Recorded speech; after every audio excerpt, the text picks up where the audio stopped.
Olá, hoje nós vamos falar sobre a civilização romana, uma outra civilização que deixou um legado imenso para a posteridade. Bom, vamos só citar aqui alguns desses legados deixados pela civilização romana. Eu poderia falar que a nossa língua, a língua portuguesa, que é uma língua derivada do latim original, é um legado cultural romano. Do latim vem o português, vem o espanhol, vem o italiano, vem o francês, vem o romeno.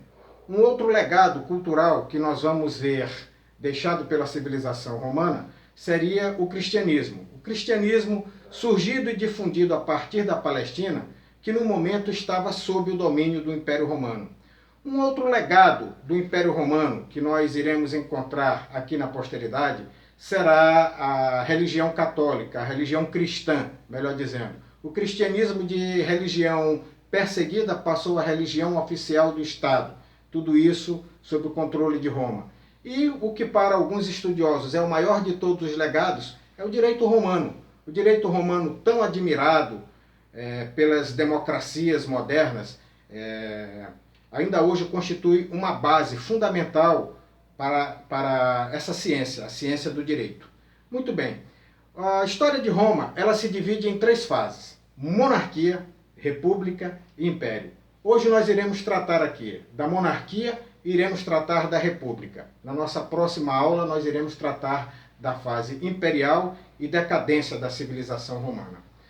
A arqueologia nos diz que Roma surgiu como uma aldeia simples e humilde, no centro da Península Itálica. Uma aldeia inicialmente habitada por sabinos, por úmbrios e por latinos. Inicialmente, com essa origem bem humilde, Roma surgiu. Nós vamos ver que, com o passar do tempo, vai aparecer na história uma origem mitológica de Roma. Essa origem mitológica ela se deve ao grande poeta Virgílio em sua obra Eneida. Essa origem mitológica ela fala de dois irmãos gêmeos que deram origem a Roma, Rômulo e Remo. Vamos à história. Segundo a origem mitológica de Roma, Rômulo e Remo eram filhos da princesa Réia Sílvia e do deus da guerra Marte. Como foi que se deu essa história? Essa história fala o seguinte, que Numitor era rei de Alba Longa. Alba Longa é uma cidade vizinha de Roma. E Numitor tinha um irmão muito invejoso chamado Amulho. Amulho deu uma espécie de golpe de estado, expulsou Numitor de Alba Longa, matou seus filhos homens e reteve sua única filha mulher, Réia Sílvia, e fez dela uma vestal, uma sacerdotisa. Com o passar do tempo, Réia Sílvia manteve relações com o deus Marte. Dessa relação surgiram, ela ficou grávida de filhos gêmeos. Esses meninos chamavam-se Rômulo e Remo. Muito enraivecido, o seu tio Amulho trancou Réia Sílvia e mandou que jogassem os meninos no rio Tibre. Os meninos foram jogados em uma cesta e essa cesta saiu rio abaixo. Lá pela altura da região do Palatino, a cesta ficou encalhada e os meninos foram encontrados por uma loba que os amamentou.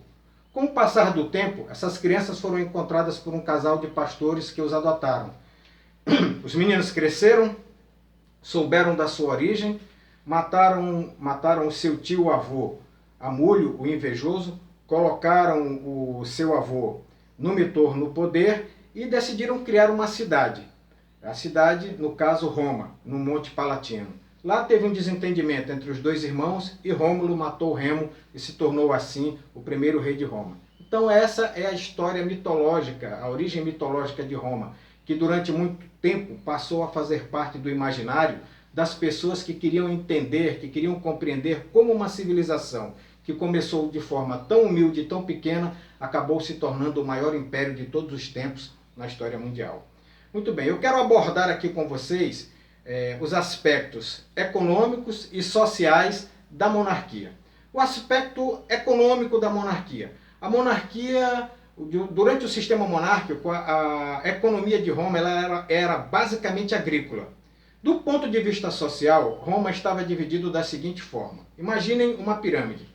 No alto da pirâmide, patrícios, no meio da pirâmide, plebeus, logo abaixo, clientes e logo abaixo, escravos. Então vamos falar de cada um deles. Quem eram os patrícios? Os patrícios eram os homens ricos de Roma, os grandes proprietários de terra, os filhos dos pais fundadores de Roma, dos homens ricos de Roma.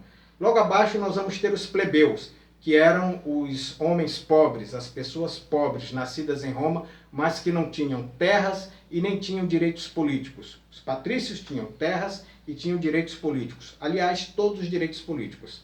E os plebeus eram pobres, destituídos de direitos políticos e destituídos também de bens materiais. Logo abaixo nós vamos ter os clientes, que eram plebeus, mas que viviam às custas dos patrícios. Eram pessoas que faziam todo tipo de trabalho, todo tipo de ordenança que era feita pelos patrícios. Ou seja, eram dependentes, viviam dependendo de uma família patrícia.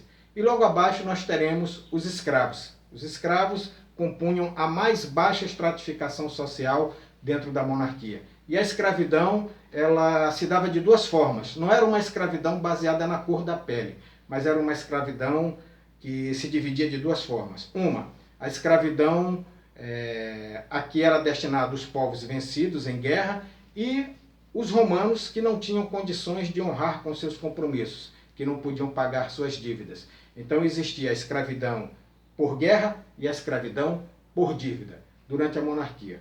Essa estabilidade ela vai ser quebrada no século VII a.C. No século VII a.C. vai chegar ao poder em Roma um povo chamado de etrusco. Os etruscos, com a sua capacidade militar, com a sua forma de organização peculiar, vai passar a dominar a cidade de Roma. Nesse momento em que os etruscos estão dominando Roma, vai haver um complô esse feito pelos patrícios, os homens mais ricos e mais poderosos de Roma. Roma, ao todo, teve 7 reis. Então, o último desses reis chamava-se Tarquínio, o Soberbo, que foi apeado do poder por um golpe de Estado liderado pelos patrícios. Os patrícios removeram Tarquínio, o Soberbo, do poder e, a partir daí, instauraram a República em Roma. República, senhores, eu quero dizer para vocês a etimologia do termo. República significa res pública, coisa pública, negócios públicos, coisa do povo. Isso é o significado de república. Mas essa república romana que vai surgir nesse momento, através de um golpe, ela é uma república que tem características oligárquicas. Vou explicar para vocês. O que é oligarquia? Na aula de Grécia Antiga eu falei para vocês que oligarquia significa governo de poucos, governo de um grupo. Então, o grupo que patrocinou esse golpe, que patrocinou a derrubada dos etruscos do poder, foram um grupo dos patrícios, os homens mais ricos do mundo. Perdão, os homens mais ricos de Roma, nesse momento. Desculpem que aqui não tem edição de vídeo, o que eu falar vai ao ar assim mesmo, o vídeo é quase que direto, quase que ao vivo. Então, nós não temos edição, temos aqui apenas um celular e muita vontade de dar aula para vocês. Aqui a maior tecnologia sou eu, mas o ser humano, ele é a maior de todas as tecnologias. Nós somos a maior tecnologia que existe. Então, retomando, os patrícios deram um golpe, apearam Tarquínio, o Soberbo, o último rei etrusco do poder, e instauraram então a república. Essa república tinha características oligárquicas. Era uma república em que quem dominava era um pequeno grupo, o grupo dos patrícios. Os patrícios, então, organizaram politicamente Roma, como ela seria governada, a partir de 2 cônsules. Esses cônsules eram escolhidos anualmente pelos patrícios. Os cônsules eram patrícios e eram escolhidos por eles, pelo Senado. O Senado tornou-se a maior instância de poder durante o período republicano em Roma. O órgão, a instituição mais poderosa que havia em Roma durante a República era o Senado. Então o Senado escolhia 2 cônsules. Esses cônsules governavam durante 1 ano e não recebiam nenhuma remuneração. Então, uma vez estruturado todo esse sistema, os patrícios passaram a governar Roma. Eu quero abordar aqui com vocês um aspecto social da República Romana. A República Romana foi um período de constante tensão interna.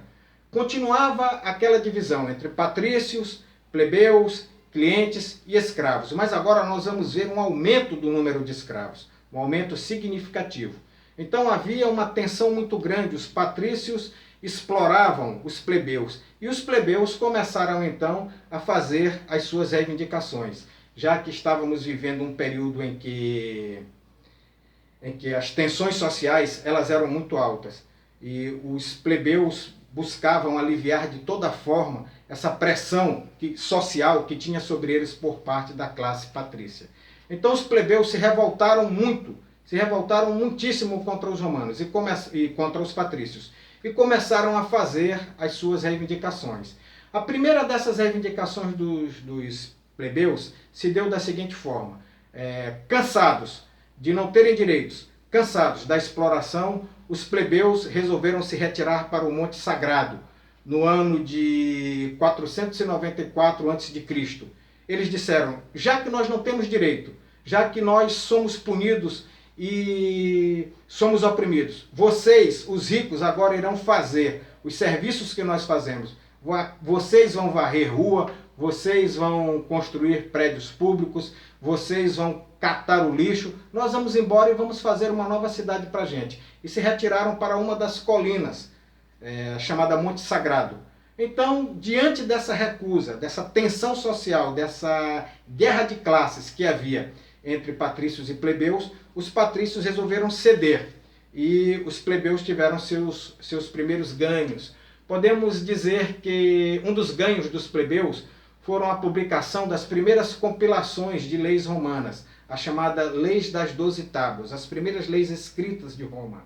Essas leis das 12 tábuas, elas ficavam afixadas na parede do fórum e elas ficavam afixadas em placas de bronze. Eram as primeiras leis escritas de Roma, porque até então as leis elas eram baseadas na tradição e eram manipuladas a bel prazer pelos patrícios. Então foi um ganho para os plebeus. Podemos dizer também que os plebeus tiveram um outro ganho através da Lei Licínia Sextia. A Lei Licínia Sexta colocou fim à escravidão por dívida. Um outro ganho que os plebeus tiveram também foi a Lei Canuleia. A Lei Canuleia permitiu o casamento entre patrícios e plebeus.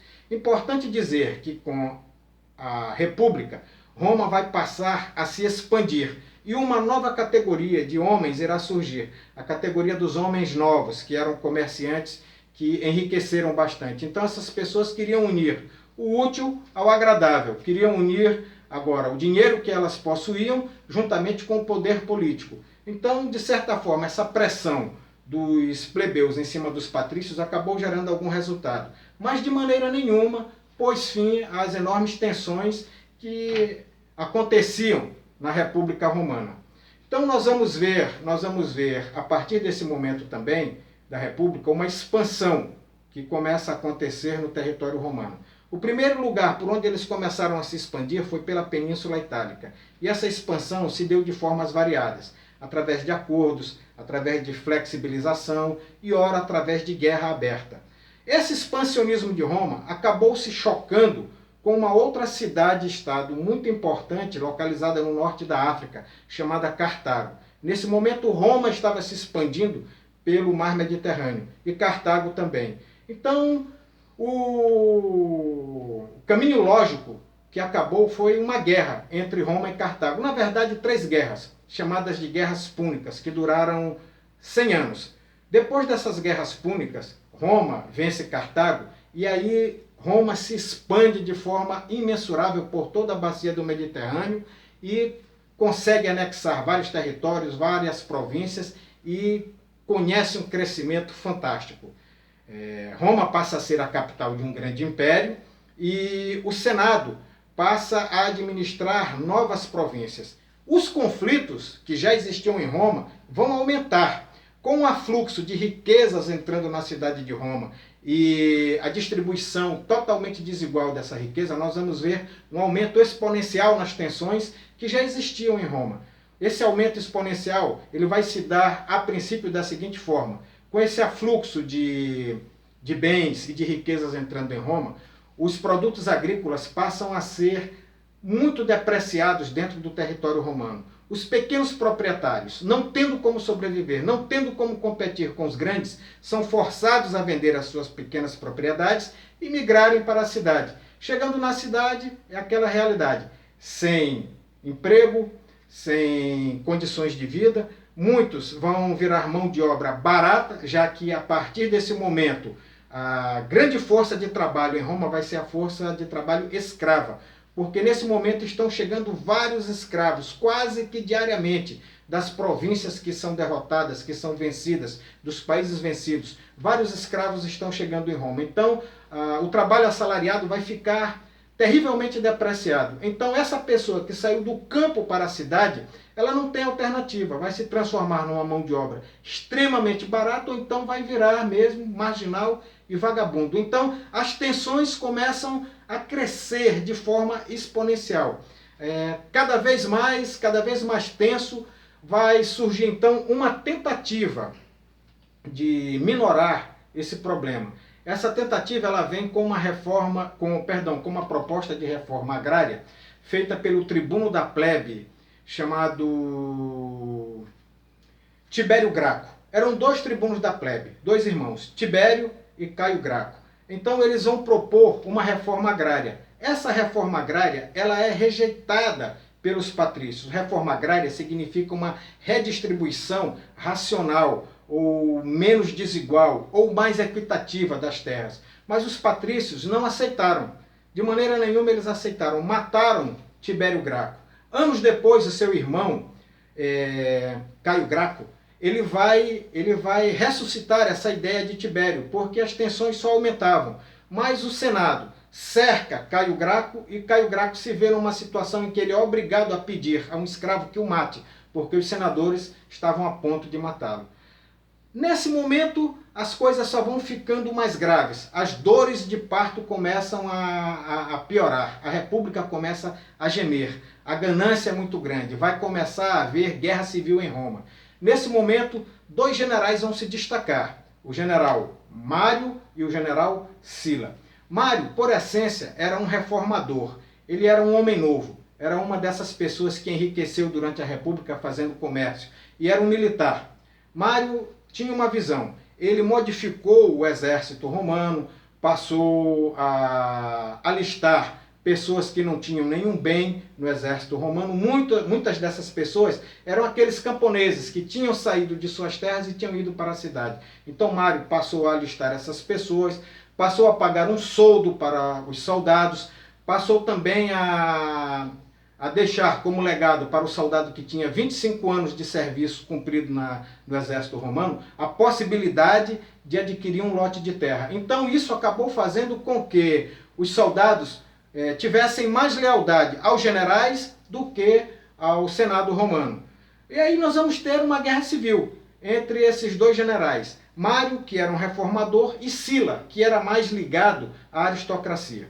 Moral da história é que Sila termina derrotando Mário e começa a fazer uma série de perseguições. Matar adversários, matar mesmo, matar adversários, perseguir e acabar com o tribunato da plebe. Os tribunos da plebe, a partir desse momento, foram extintos. Sila governa com poder total, uma lei que foi votada pelo Senado chamada de Lex Valéria, ou Lei Valéria, que deu a Sila amplos poderes para ser ditador pelo tempo que ele quisesse. Mas Sila acaba renunciando. E o clima difícil de guerra civil, de distúrbio, de inquietação, acaba também por levar Roma a partir para uma nova forma de tentar organizar esse caos. E aí os homens fortes irão aparecer. Roma vai ser governada pelo primeiro triunvirato. Esse primeiro triunvirato era formado por Júlio César, Pompeu e Crasso. Júlio César, Pompeu e Crasso formam o primeiro triunvirato. Júlio César e Pompeu guerreiam, e Júlio César vence a guerra contra Pompeu. Crasso morreu em uma campanha militar, tentou atacar um país chamado Pártia, atual Irã, e lá ele morreu. E aí Júlio César vence Pompeu em uma guerra civil entre eles dois e acaba sendo assassinado pelo Senado. Bom, nós vamos terminar essa primeira parte. Na segunda parte nós vamos continuar mostrando como se deu o fim da monarquia, a transição da monarquia para o império. Muito obrigado a todos vocês, forte abraço.